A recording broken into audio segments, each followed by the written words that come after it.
Jadi kita mau ke arah Jakarta nih teman-teman.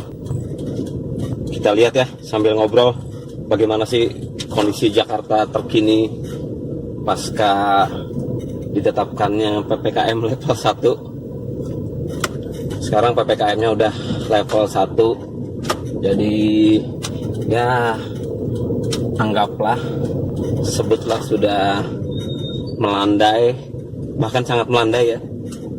Tapi bukan berarti kita berhenti berikhtiar untuk tetap menjaga dan melaksanakan protokol kesehatan. Nih gue walaupun di mobil kali ini sendirian, tidak bersama rekan, tapi tetap kita pakai masker ya. Ada yang bilang agak aneh sih, di mobil sendiri gue pakai masker. Macam-macam logika yang bisa dipakai, kenapa harus pakai masker di mobil sendiri. Yang paling mungkin ialah logika pukul rata. Artinya yang membuat kebijakan pakai masker di dalam kendaraan itu kan pukul rata aja, mau dia sendirian kah, mau dia bersama orang lain kah. Artinya kalau mobil pribadi cuma sendiri kayak gue sekarang ini, sebenarnya kebijakan yang dipukul rata aja, bahwa semua yang berada dalam kendaraan bernama mobil roda 4 semuanya harus menggunakan masker, tidak terkecuali. Bahkan kalaupun ternyata yang di dalam mobil atau yang berkendara hanya seorang diri tanpa bersama orang lain, ya memang lucu. Tapi itulah kebijakan pukul rata. Aduh mbak, mbak tadi nyebrangnya lucu ya. Atau mbaknya juga kayaknya tampangnya lucu-lucu. Lucu-lucu gimana gitu. Biarkan ya teman-teman ya. Bawa adik. Jadi begitu teman-teman soal kebijakan kenapa harus pakai masker di dalam kendaraan. Tetap gue pakai masker. Ya oke. Ini hari sudah cukup panas juga. Jadi ya lindungi mata kita supaya lebih nyaman berkendaranya dari terik matahari, sorot matahari dengan kacamata ya. Oke. Jadi kenapa harus pakai masker? Padahal dalam mobil hanya sendiri misalnya.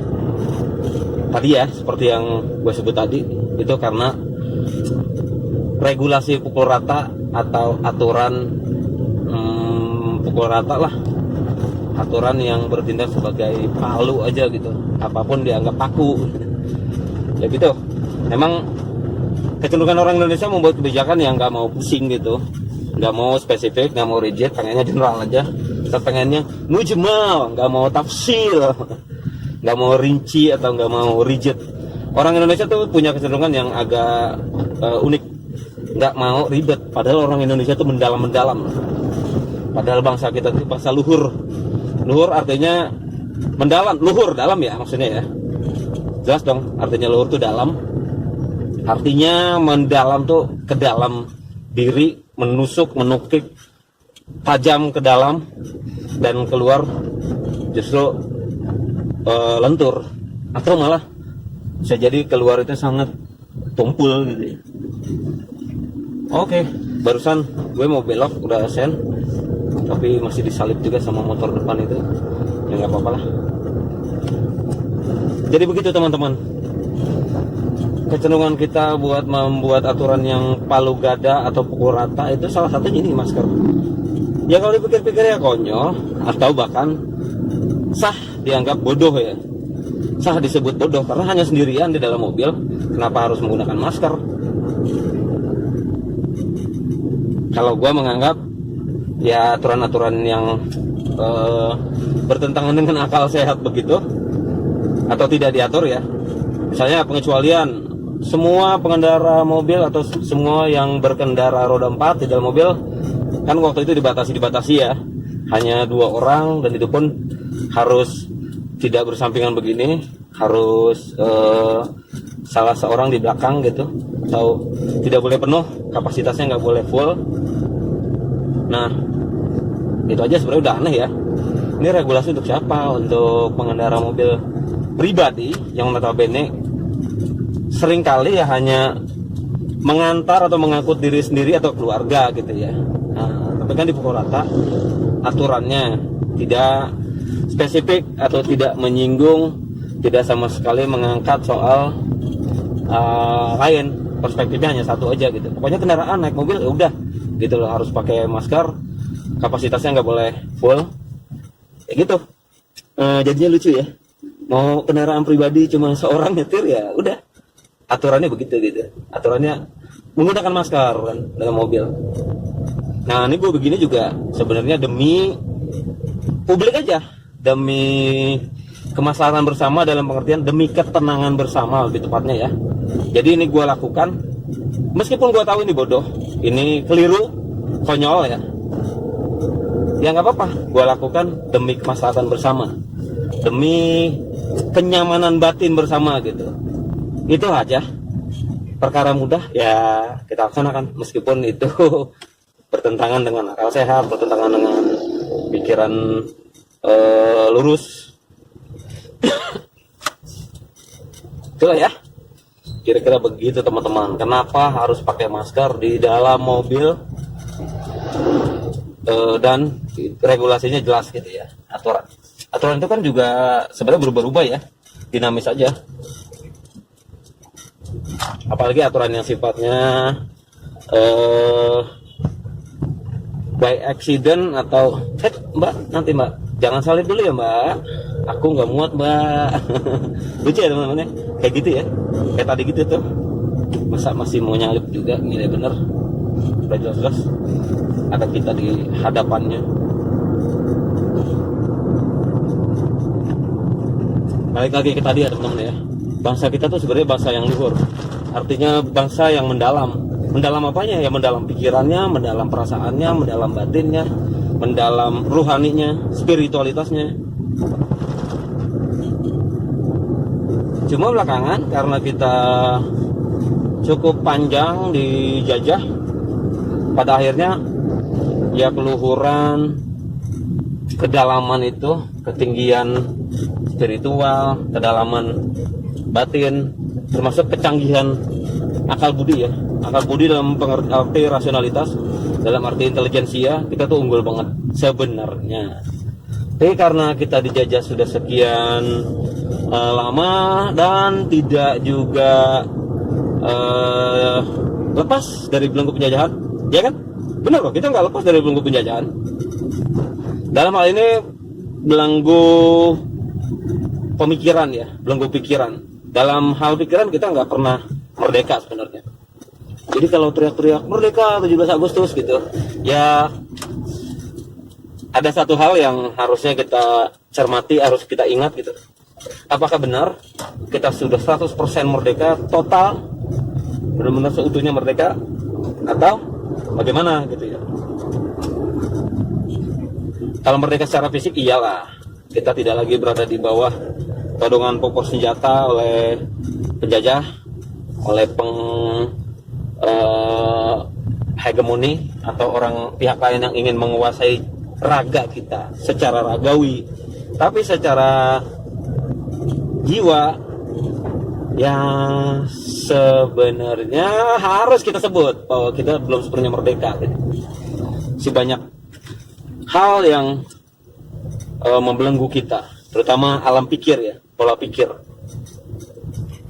Yang paling sering atau yang paling gampang kita lihat yaitu produk hukum. Produk hukum itu masih warisan Belanda total ya, masih jelas-jelas masih warisan pemerintahan kolonial Belanda. Kalau gue malas banget nyebut pemerintahan kolonial Belanda. Atau kalau di Wikipedia misalnya kita lihat kita cari apa nama tokoh apa, terus kan ada biodata ya, ada misalnya lahir tahun 1800 sekian gitu, terus ada benderanya Hindia Belanda. Malas banget gue ngakuin pemerintahan itu pemerintahan yang nggak salah, itu pemerintahan, itu penjajah. Kalau gue mengakui itu bahwa mereka itu sah, kita sebut pemerintahan kolonial Belanda, enak aja. Orang waktu itu kita udah ada pemerintahannya juga, walaupun berdasarkan lokalitas masing-masing ya, dalam bentuk kerajaan tentunya. Itulah pemerintahan yang sah. Kalau mau Wikipedia sebut dong, misalnya Presiden Soekarno lahir tahun 1905 gitu, Jangan lagi pakai pemerintahan kolonial Belanda, terus benderanya bendera Belanda juga kan. Jangan dong. Itu sama saja kalian atau kita mengiyakan. Wow, ada orang lagi belajar nembak. Mantap. Yo maaf ya Pak. Keren ya, tembak. Jadi sama aja kita mengiyakan atau mengamini penjajahan dong. Walaupun itu sudah berlalu. Itu sudah selesai, sudah lewat gitu. Kepikiran gak sih teman-teman? Ya mungkin ada yang kepikiran Pak, tapi barangkali ada yang lebih tajam atau ada yang lebih luas lagi pertanyaannya. Gitu ceritanya teman-teman soal penjajahan dan kemerdekaan ya. Nanti di jalan raya nih, di jalan raya itu tampak banget betapa kita ini masih apa ya, pikiran kita itu masih lugu banget ya. Kita belum bisa berpikir secara runut, misalnya kausal atau sebab akibat aja gitu. Itu aja masih masih minim banget ya. Ya karena kita baru merdeka 79 tahun ya teman-teman ya. Itu terbilang masih muda atau masih baru untuk ukuran satu bangsa, negara bangsa kayak Indonesia ini. Ya masih sangat belia, masih belum dewasa, jauh dari matang, masih umur segitu ya. Kecuali kita udah 300 tahun, 200 tahun udah bisa dibilang dewasa lah atau lama lah gitu. Kalaupun nggak dewasa tapi udah lama gitu. Nah sementara kita baru 79 tahun guys. Baru 79 tahun ya, baru segitu. Baru bisa menata ini menata itu. Pemerintahannya juga masih cari-cari format ya, bisa cari formula. Cari formula tuh maksudnya apa? Gini teman-teman, ini agak serius sedikit ya ngomongnya ya, ngobrolnya ya. Jadi untuk urusan organisasi negara atau kelembagaan negara aja, kita masih belum sepenuhnya beres loh. Misalnya gini, dari dalam hal penamaan, ini gue sebut ya, sorry orang-orang yang PNS, teman-teman yang bekerja di pemerintahan, nggak apa-apa dong, kita terbuka ya untuk sharing, untuk saling berbagi, saling melengkapi, saling mengisi gitu ya. Misalnya gini, salah satu contoh kekurang beresan lah katakanlah ya, kekurang beresan sampai kita merdeka selama ini gitu, walaupun baru 79 tahun. Misalnya gini, apa nama lembaga yang mengurus soal penyalahgunaan narkoba? Ada nggak jawatan negara yang berhubungan sama itu? Ada kan? Ya kan? Ya betul, itu dia, Badan Narkotika Nasional. Pertanyaan ini gini teman-teman, apakah secara penamaan itu sudah tepat? Nama ya? Oh kok lu rewel banget sih urusan nama aja, urusan nomenklatur aja kok rewel banget. Nah justru di situ guys, justru di situ letak masalahnya, karena memberi nama atau menggunakan istilah formal baku itu adalah urusan berpikir mendalam, berpikir luas, dan disitulah juga dibuktikan, teruji bahwa kita adalah serius gitu, adalah orang-orang serius untuk memberi satu definisi, mengembangkan satu pengertian dalam istilah nama sekalipun. Jadi BNN itu Badan Narkotika Nasional. Kalau gue tanya, maksudnya apa? Badan Narkotika Nasional itu maksudnya apa? Badan yang ngelola, badan yang ngurusin, badan yang regulasi, atau badan yang apa gitu kan? Nah, ya kan tahu BNN itu ini loh, jelas banget tugasnya urusan pemberantasan atau urusan penanganan, pencegahan dan seterusnya yang kaitannya dengan penyalahgunaan narkoba. Iya tahu, tapi apakah tepat kalau kerjanya begitu, fungsinya kayak gitu, lalu perannya kayak gitu? Apakah tepat namanya? Apakah sudah tepat? Nah, disitulah kita perlu berpikir ulang, perlu sering-sering merenung lah ya. Masalah nggak sih gitu kan? Ya menurut gue itu masalah banget, masalah besar malah.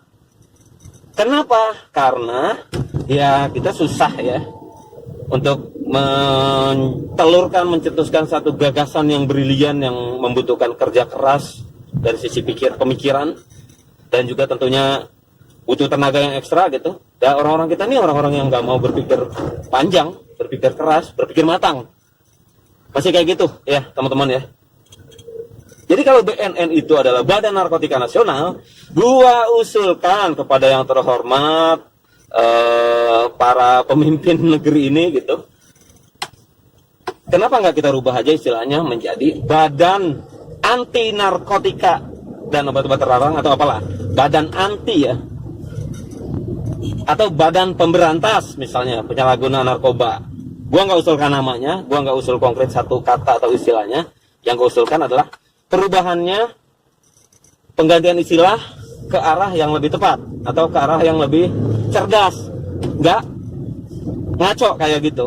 Ya harus diakui dong Pak, Bu, bahwa itu nggak tepat, bahwa itu ngaco gitu. Nanti gue sebut juga deh, ada beberapa istilah-istilah lagi yang sebenarnya bermasalah, tapi ya karena kita anggap biasa aja, ya udah. Kita anggap biasa aja tuh kayak gini. Kayak orang nih misalnya di jalanan gitu, naik motor, bawa anak, terus didiriin anaknya, anak kecil, di tengah-tengah. Itu kita anggap biasa aja. Padahal guys, sudah banyak cerita loh yang meninggal, yang celaka, yang cacat gara-gara kelakuan berkendara yang kayak gitu. Jadi intinya, apa-apa yang dianggap biasa, meskipun itu salah, ya kita sudah tahulah banyak contohnya gitu ya. Yang salah tapi dianggap biasa, yang salah, yang keliru, yang ngaco, ngawur, tapi dianggap nggak apa-apa. Sekarang kita mulai dari penggunaan istilah aja deh, ya kan? Dalam hal ini tadi Badan Narkotika Nasional gitu. Ya Pak ya Bu, ya Bro and Sis di para petinggi negara atau para pengurus negara yang terhormat, gimana kalau kita ganti aja istilahnya jadi Badan Anti Penyalahgunaan Narkoba, Badan Anti Bab Penyalahgunaan Narkotika, Penyalahgunaan Narkoba gitu. Narkotika dan obat-obatan terlarang. Bab apa tuh? Badan Anti Penyalahgunaan Narkoba, sama kayak anti terorisme dong. Kan lu nggak kita sebut Badan Terorisme Nasional, ya kan, bener kan? Tapi anti terorisme gitu kan. Badan Nasional Penanggulangan Terorisme gitu kan. Penanggulangan kayak gitu, tapi BNN ya kenapa kita jadi on? Kenapa kita jadi seolah-olah kayak nggak pernah sekolah gitu ya, menamai itu gitu. Ada banyak lah yang lain-lain. Contoh lain. Sepakat nggak kalau BNN kita rubah ganti namanya? Kita ganti rubah namanya. Kita ganti namanya menjadi nama yang lebih keren dikit gitu, kayak KPK, Komisi Pemberantasan Korupsi. Gitu dong, kalau bikin istilah tuh tepat gitu. Dan canggih. Di otak canggih, di kuping juga gagah, di pikiran selesai gitu. Bukan soal rewel ya teman-teman ya. Ada orang bilang, ya terutama teman-teman penyair, teman-teman sastrawan, teman-teman pujangga gitu, ya sudah, lepaskanlah kata dari maknanya, biarkanlah dia. Oh bukan begitu bro, ini soal organisasi. Ini soal nomenklatur, tata kelola organisasi gitu. Nggak boleh rancu, nggak boleh bias. Itu kalau soal-soal yang pasti-pasti, yang urusan kayak hitam putihnya hukum, ya kita harus pasti gitu. Ini bukan soal kreativitas juga gitu, semata-mata soal itu yang harus kita harap maklum atau biarkan bebas tafsir gitu. Nggak bisa, kalau ini urusannya udah tegas ya, bahwa kata ini pengertiannya ini, kata itu pengertiannya anu gitu. Itulah bahasa hukum ya. Organisasi ya juga pakai unsur itu, kebahasaannya mengandung unsur legal formal ya, artinya hukum. Oh nih contoh lain misalnya ya, contoh lain adalah kantor wali kota, kantor kelurahan. Wait. Ini ada garis tapi nggak diikutin loh bro. Tuh lihat ya. Kalau gue sih tadi berusaha untuk ngikutin garis, walaupun dia letter S gitu. Ya gitu deh. Itu salah satu tadi yang dianggap benar, walaupun jelas itu keliru atau ngaco. Contoh lain ya bro, Ensis ya. Contoh lain adalah kantor kecamatan, kantor kelurahan, kantor wali kota, kantor gubernur. Nah itu ngaco kalau menurut gue ya. Kenapa disebutnya kantor wali kota? Coba deh, kenapa? Ya kalau mau komen lah ya. Nanti kita diskusi di bawah di kolom komentar gitu. Tapi yang jelas, menurut gua kantor wali kota, istilah kantor wali kota itu bermasalah. Karena wali kota itu hanya menunjuk kepada seorang subjek gitu. Artinya sosok atau tokoh gitu. Yakni ya sang wali kota gitu. Sementara kantor ini itu bukan dia doang kali. Itu bukan urusan satu orang tokoh itu doang sebagai sentralnya atau fokusnya. Alangkah lebih bijaknya, alangkah lebih bijaksananya atau lebih adil mengurainya atau menyebutnya dalam peristilahan legal formal istilah organisasi kelembagaan negara, kita pakai jangan yang spesifik kayak gitu dong. Kantor gubernur, emang ini urusan gubernur doang? Emang dia satu-satunya tokoh sentral atau satu-satunya penentu kebijakan? Enggak. Maksudnya gini gampangnya, kalau lu puyeng gampangnya begini. Kenapa enggak kita bikin namanya kantor kota madya, kantor provinsi, kantor pemerintahan provinsi, jadi kantor pemprov, bukan kantor wali kota, bukan kantor lurah gitu loh. Soalnya kan enggak, kantor lurah Jurangmangu.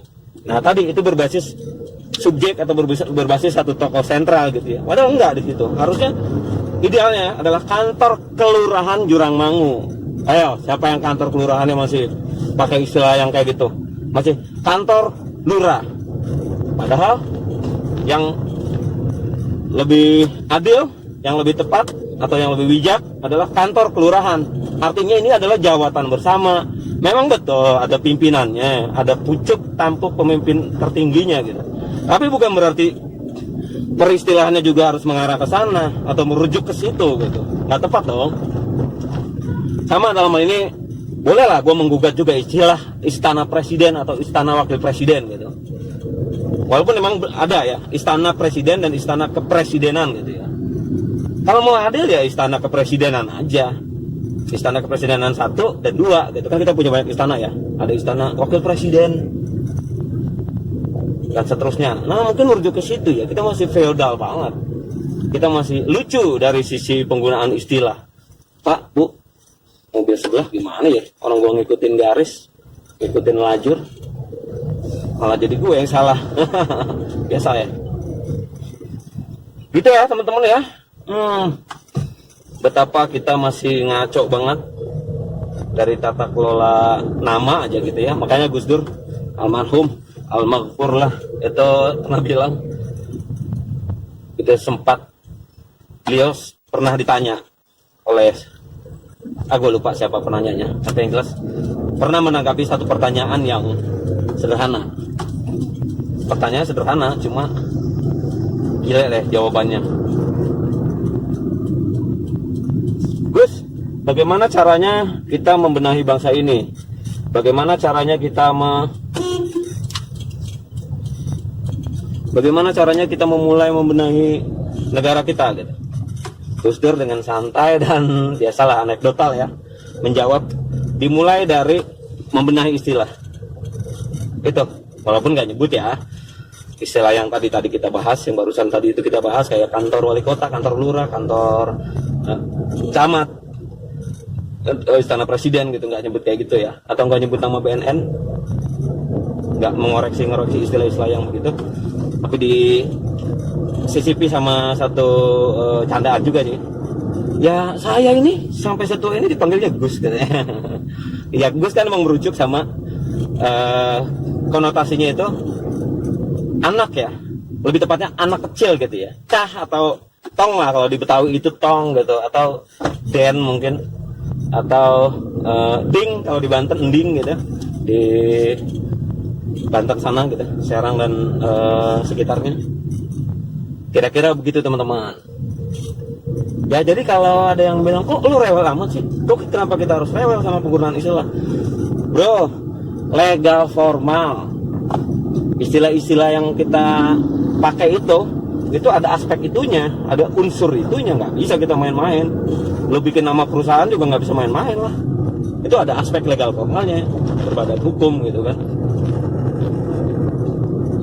Ya harus dipikirin. Dan kita sering keliru, kita sering banget kesandung ke gelincir dan tahu deh.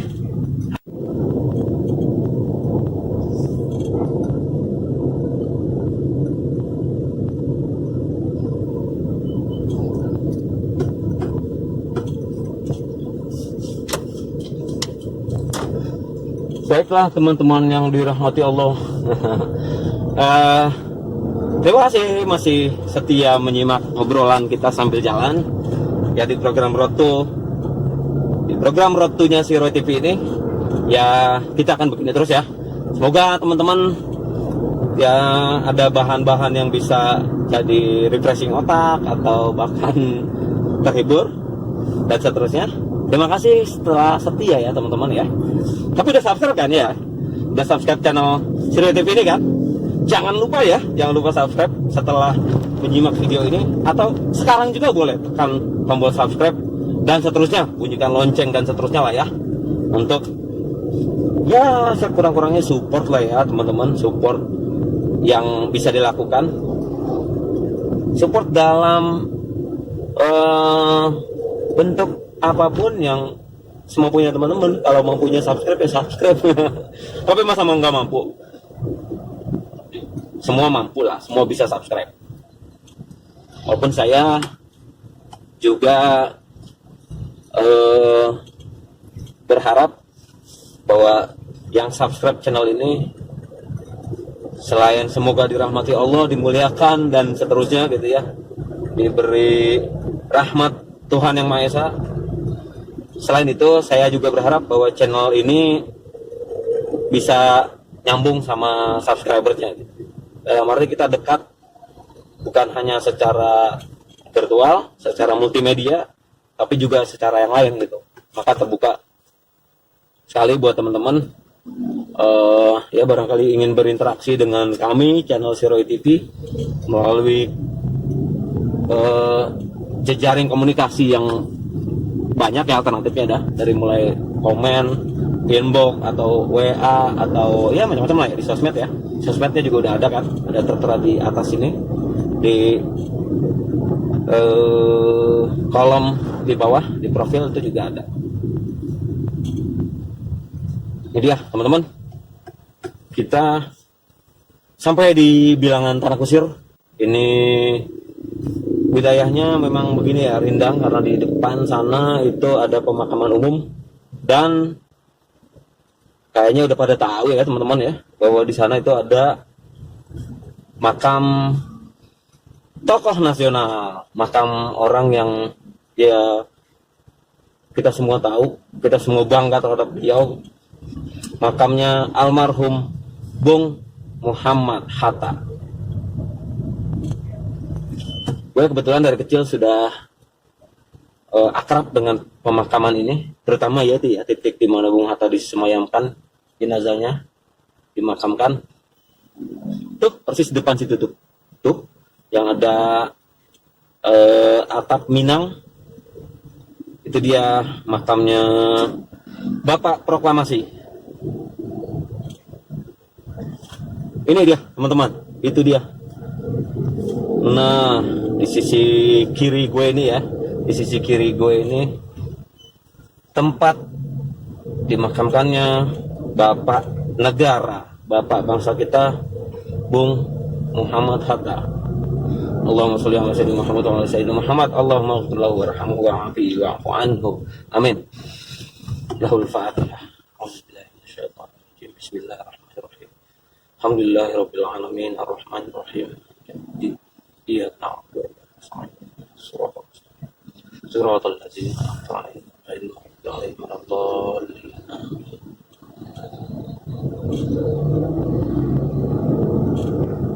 Bapak Proklamasi, meski beliau tidak ikut membacakan teks, tidak ikut menyuarakan dan membunyikan naskah proklamasi, tapi di tangan beliaulah proklamasi itu lahir.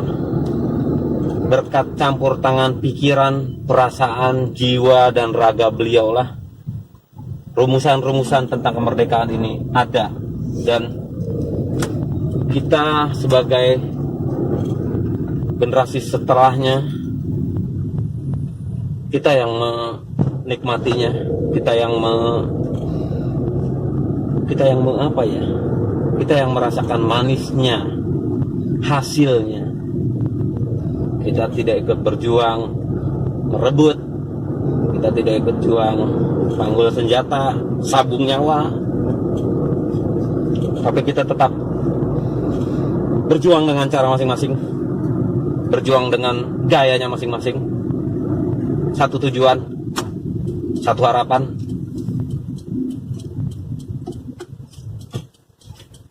Di jalan diputar ya, dikenai Verboden. Nah, Verboden ini istilah Belanda ya. Ini dari bahasa Belanda, Verboden. Artinya apa? Cari tahu sendiri. Verboden. Gampang lah. 5 menit juga selesai. Teman-teman buka Google atau buka Yahoo atau buka yang lain-lain, Bing, s.com dan seterusnya. Search engine, ya sudah langsung ketemu deh tuh apa artinya Verboden. Yang itu bahasa Belanda ya.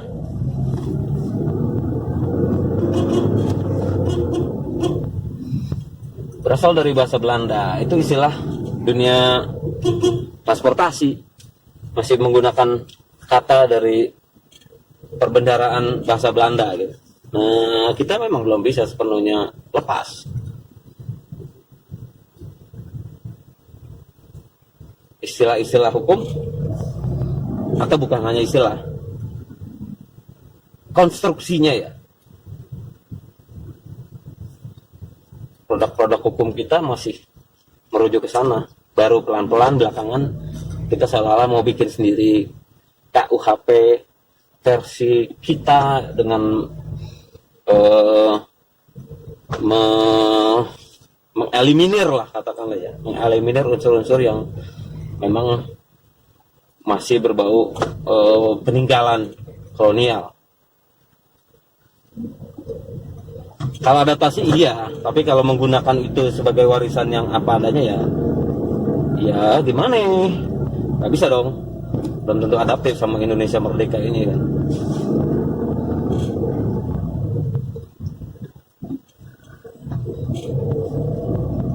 Ini kita motong jalan nih teman-teman. Tadi di wilayah Tanah Kusir itu ada belokan masuk dalam komplek dan ujungnya ke sini. Nanti ya sampai di tujuan yang sama. Gue sengaja begini hanya menghindari macet yang agak ekstrim di sana. Biasanya agak tersendat-sendat gitu karena Verboden. Ya. Oke bang, terima kasih bang. Begitulah teman-teman. Kita lanjut lagi ya ngobrol-ngobrolnya.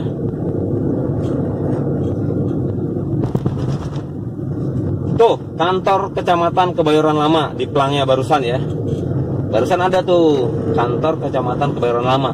Tapi itu bukan pelang resmi atau bukan pelang ofisial dari si kecamatannya, dari jawatannya, bukan ya. Itu adalah marka jalan atau tanda yang dibuat oleh Dishub itu. Kantor kecamatan. Tapi kalau kita lihat kantornya, kantor kecamatannya, gue nggak yakin ditulis kayak gitu, kayak kantor kecamatan. Gue nggak yakin ditulis kayak gitu. Biasanya ditulisnya kantor camat. Kantor camat Kebayoran Lama gitu. Soalnya ini kantor buat lu doang ya, Pak Camat ya. Ini kantor lu doang, yang lainnya bukan kantornya, atau yang lainnya tuh pembantu lu. Yang lainnya ya urusannya ya pokoknya lu banget deh gitu. Yang lain tuh nggak ada apa-apanya lah gitu. Ya kalau gua sih menolak itu, menolak istilah-istilah yang apa gigantik atau megalomaniak kayak gitu. Itu secara kejiwaan juga berpengaruh loh sama yang bersangkutan ya. Kantor wali kota, oh kantor wali kota doang, segede gambreng tapi kantor wali kota doang ya gitu ya, bukan kantor bersama ya, kantor seorang gitu. Ya udah lah, jadi kantor Kota Madya, kantor kita bersama, siapapun itu, mau dia pelaksana, mau dia pengawas, inspektorat, di situ juga bisa jadi kan? Enggak, kantor Wali Kota Tangerang Selatan. Nah, oke, isinya ini kantor emang buat dia doang gitu ya, yang lain ngontrak, yang lain pembantu gitu ya, nggak penting yang lain kali ya, di bawah lo semua gitu. Enggak dong, padahal di situ kalau di Tangerang Selatan di kantor itu ada inspektorat juga gitu, tapi labelnya kantor wali kota, padahal ada inspektorat.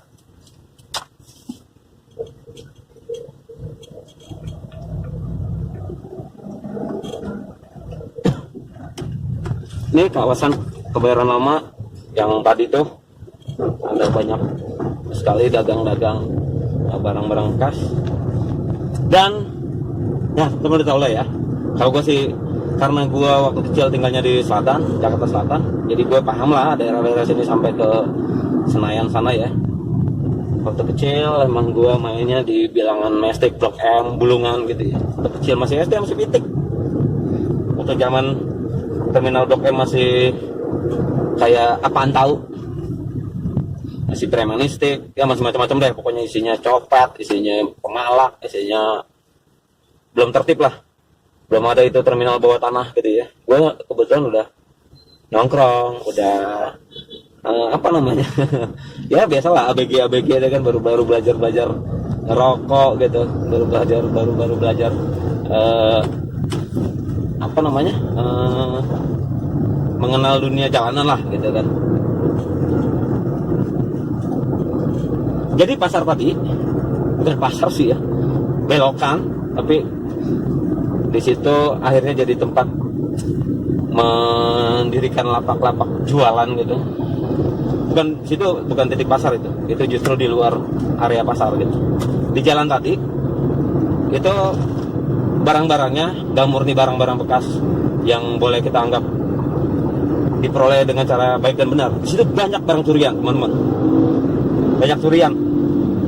Serius gue tahu persis. Terakhir ada teman gue yang ya dia waktu itu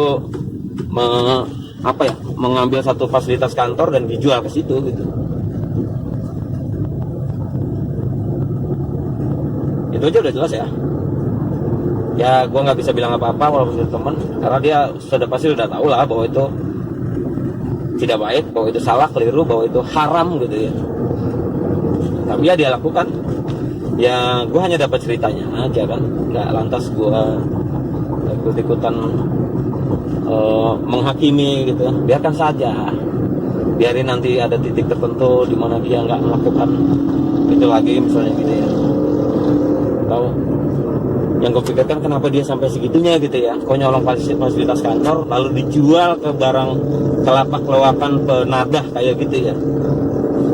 Itu ya boleh ekstrimnya gue sebut itu penadah juga loh gitu, penadah lah, walaupun bisnis ya, kerangkanya bisnis, tapi barang-barang yang dijual atau barang-barang yang terpajang di situ asal usulnya nggak ditelisik lagi gitu ya.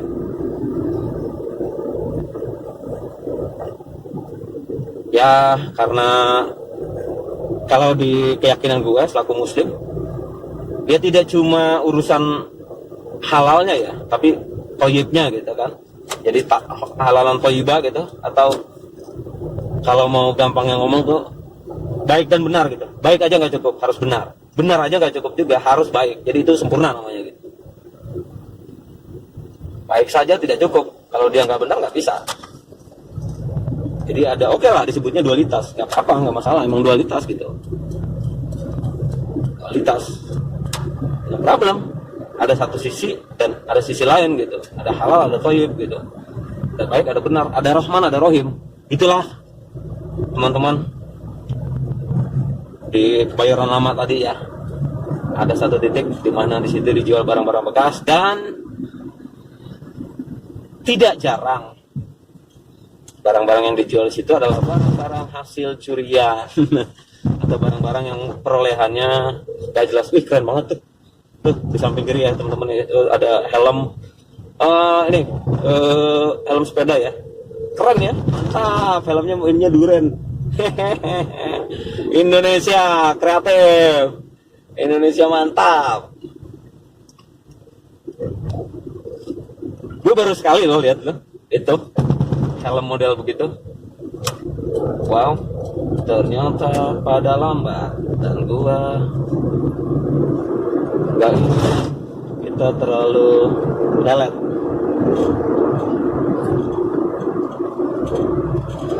Ini sekarang kita berada di jalan jalan apa ya, kok namanya lupa ya, pokoknya jalan Permata Hijau deh, Senayan. Terus nanti kita akan lewati juga berbagai macam tempat-tempat yang cukup dikenal publik gitu. Ini sisi kiri ya, sisi kiri atau sisi luarnya dari Senayan ini, jalan ini. Wow, jalannya tidak banyak lubang, banyak gelombang.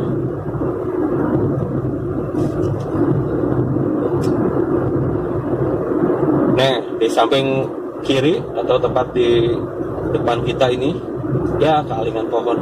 Ini adalah gedungnya Kompas, Menara Kompas. Itulah ada Kompas TV, ada di sananya juga. Gue nggak tahu deh, udah lama ya nggak ke sana. Mungkin terakhir ke sana sempat perform musik di Gerabak Bakti Budaya itu 2 tahun lalu sebelum COVID. Pokoknya gedungnya Kompas deh, entah mana yang cetak mana yang elektronik gitu ya. Terus ini di samping kiri kita barusan ini adalah stasiun Palmerah. Stasiun Palmerah gitu ya kalau announcer menyebut, memberitakan, mengumumkan. Periksa barang bawaan Anda. Gue dulu pengen juga loh teman-teman jadi announcer kayak gitu. Atau ya karena gue seneng sama dunia jurnalistik, sempet juga apa gue mau kursus itu aja ya, misalnya menjadi news anchor gitu. Gue tertarik sebenarnya sama yang gitu-gitu.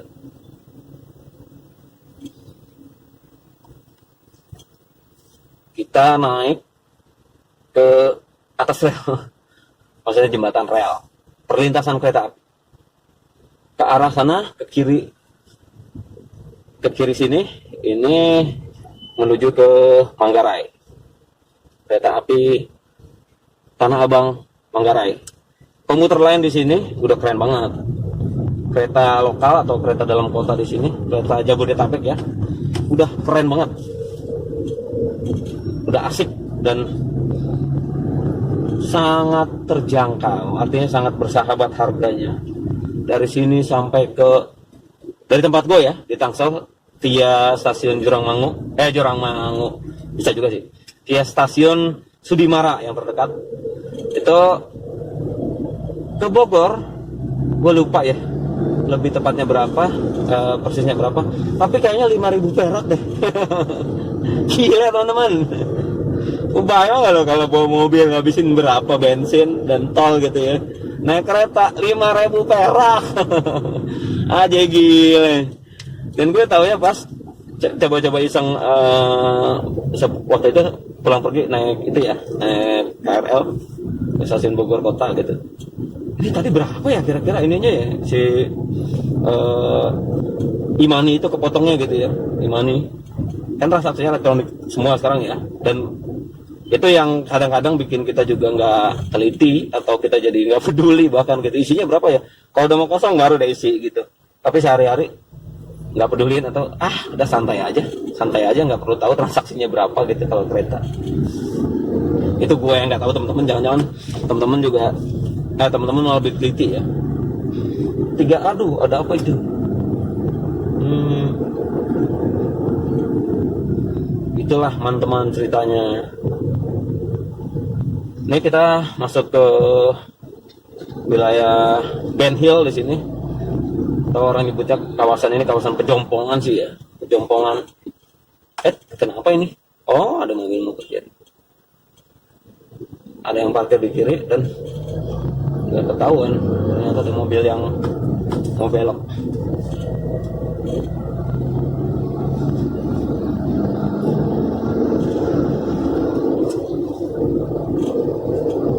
kawasan Pejompongan. Ini bapak depan, lu lihat nggak teman-teman? Tuh, tangannya satu turun loh. Artinya yang mengendalikan motornya, mengendalikan apa namanya, setang ya, mengendalikannya itu ya murni tangan kanannya aja gitu. Ya barangkali dia capek.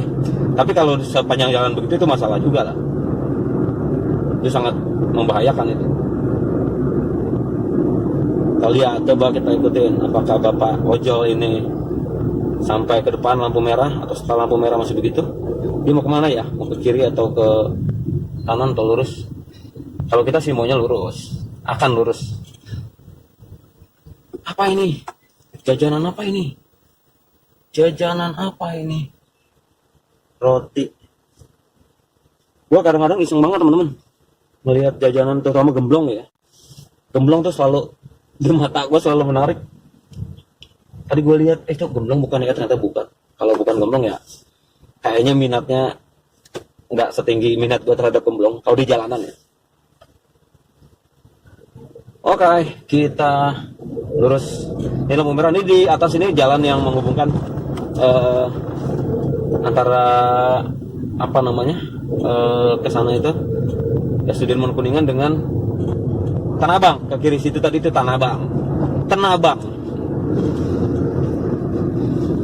Kita masuki kawasan yang udah cukup ramai ya. Ini jalan apa namanya ya? Jalan irigasi kalau nggak salah deh. Di kiri kita ini Kali Ciliwung guys. Kiri kita Kali Ciliwung. Dan si mobil kenapa? Ini one way ya. Kiri kita Kali Ciliwung. Dan ini banyak hotel sini ya. Yang terkenal ya Shangri-La, salah satunya yang terkenal.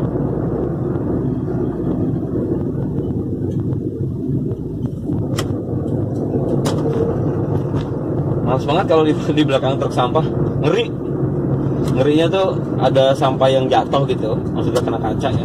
Walaupun ya truk sampah juga sahabat kita juga, nggak boleh kita kucilkan. Tapi ya justru kita menghindar bukan karena kita jijik, geli atau takut, karena kita sayang. Biarkan dia sendiri, biarkan dia lebih leluasa bergerak tanpa harus kita bayang-bayangi.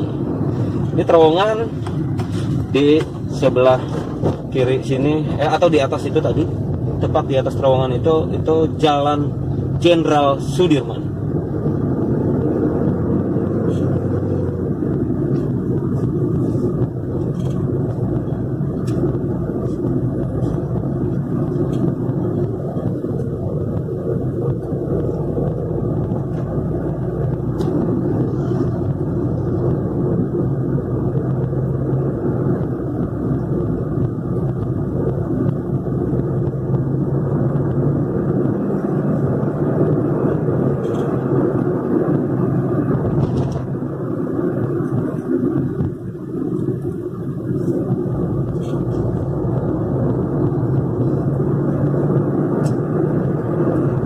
Kita lewat di bantaran Sungai Ciliwung.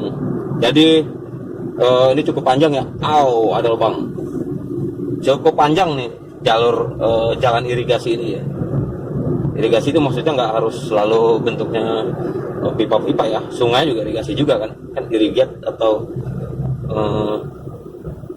ya pengairan lah ya, perairan dan pengairan gitu. Ini panjang terus dan biasanya macet. Biasanya alhamdulillah kali ini lewat sini nggak macet.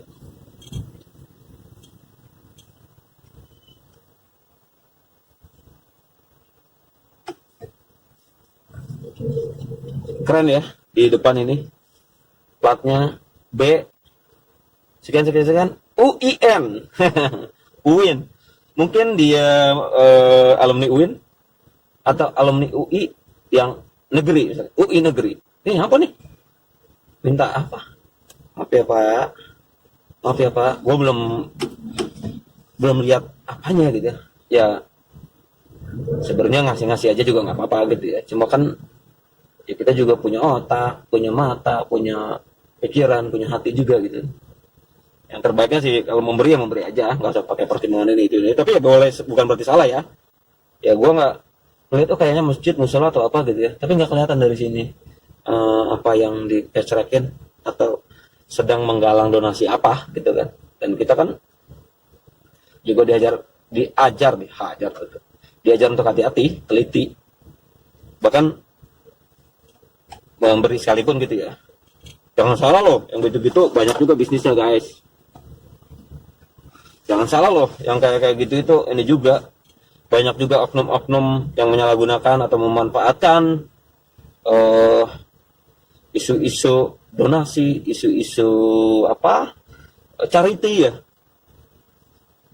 Mungkin teman-teman juga tahu lah kasus-kasus korupsi di BNPB, Badan Nasional Penanggulangan Bencana, atau di BPBD, Badan Penanggulangan Bencana Daerah. Apa bedanya? Nah ini balik lagi ke obrolan kita yang tadi teman-teman. Jadi BNPB yang mengurusi soal bencana di negeri kita ini adalah ada badannya gitu ya, ada lembaga negaranya, dan dia bersifat disebutnya itu bercabang dan ranting lah ya, dari mulai level pusat sampai ke satuan-satuan yang lebih kecil, ke daerah-daerah gitu. Nah di pusat namanya BNPB, Badan Nasional Penanggulangan Bencana. Di pusat artinya nasional ya, kantornya tentu saja di Jakarta.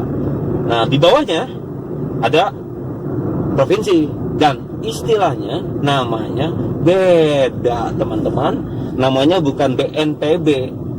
Tentu saja ya, karena BNPB kan badan nasional, seolah-olah nasionalnya itu mengesankan lingkup kerjanya atau cakupannya atau ruang lingkupnya gitu ya, Badan Nasional Penanggulangan Bencana.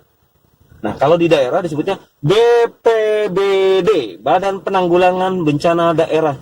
Aduh Pak, Bu, bikin istilah kok ribet amat ya. Justru di sini lo harus simpel-simpelnya Bu. Pak, kenapa jadi ngaco kayak gitu? Artinya nggak satu istilah. Katakanlah misalnya di atas namanya Badan Penanggulangan Bencana BPB misalnya, ya tinggal kasih di ujungnya N, Badan Penanggulangan Bencana Nasional BPBN gitu. Terus yang bawahnya BPBD gitu, daerah kan. Kalau mau lebih umum lagi, Badan Penanggulangan Bencana, terus ya ke bawahnya nggak usah pakai apa-apa, tinggal Badan Penanggulangan Bencana DKI Jakarta atau Jakarta Selatan gitu kan. Ya pada katrok sih pada katrok sih yang duduk-duduk di bangku Senayan. Kenapa gue bilang duduk-duduk? Ya karena emang kebanyakan duduk-duduk doang, duduk-duduk main tab, main handphone, main laptop dan seterusnya lah ya, tanpa lu memang tidak sedang mengabdikan diri, tidak sedang berkhidmat untuk bangsa dan negara gitu. Yang lo cari ya ya hepeng, money atau kekuasaan murni itu. Lu nggak serius gitu, para anggota dewan yang terhormat. Cobalah dibenahin yang begitu-gitu ya. Penting, ya penting lah. Kalau lu bilang nggak penting, berarti lu nggak layak jadi anggota dewan. Kalau lu bilang nggak penting, lu sama sekali benar-benar nggak layak jadi anggota dewan. Kenapa? Karena otak lu payah gitu. Terus ada lagi teman-teman, wah di depan kita sudah di simpang Jalan Tambak.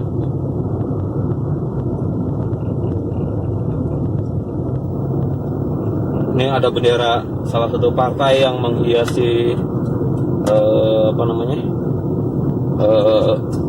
tengah ruas pembatas jalan. Entahlah itu apa aktivitasnya, bodo amat. Memang partai-partai sekarang lagi pada Bang, bisa ke sana ya? Bisa ya Pak? Bisa. Gue ragu-ragu teman-teman, karena entah apa ya, kok kayaknya kayak one way gitu. Oh iya ya. Bang, kasih ya. Nggak ada receh teman-teman. Aduh, nggak receh ya, bagaimana dong. ya udah bilang makasih aja deh. Gak ada receh. Gue lupa tadi harusnya nyiapin, bukan nyiapin, harusnya ya mecahin gitu ya. Ini kita sebentar lagi sampai ke tujuan. Kita sudah berada di kawasan Matraman lah ya. Ini kita kenalnya sebagai Matraman. Ini di sebelah kanan kita, atau tadi udah kelihatan juga, itu adalah Taman Amir Hamzah. Nah, gue ini mau ke sini teman-teman nih, persis tuh di gedung yang depan kita ini, yang di sebelah masjid, gedung yang sedang dibangun. Dan ini ada mobilnya di depan kita persis, ininya. Begitu ceritanya teman-teman. Kita telah sampai di kampus Unusia Jakarta. Terima kasih teman-teman telah setia menyimak channel ini, telah asik dari tadi ngobrol-ngobrol bersama. Sampai jumpa teman-teman. Terima kasih atas subscribe-nya, terima kasih atas kesetiaannya. Kita boleh ngobrol-ngobrol lanjut di kolom komentar. Sampai jumpa.